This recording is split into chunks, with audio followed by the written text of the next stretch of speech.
Francesc Marco, secretari de la Plataforma per la Llengua. El cert és que la tramitació de la llei audiovisual hauria pogut ser una finestra d'oportunitat per tal de fer un pas endavant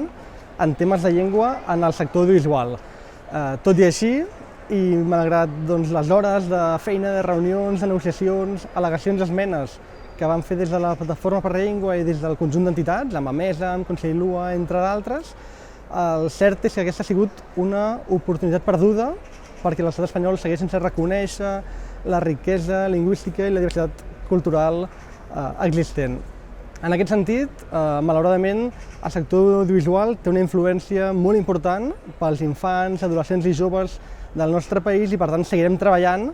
per fer del català també una llengua audiovisual en què el conjunt de la societat pugui gaudir del món audiovisual en català.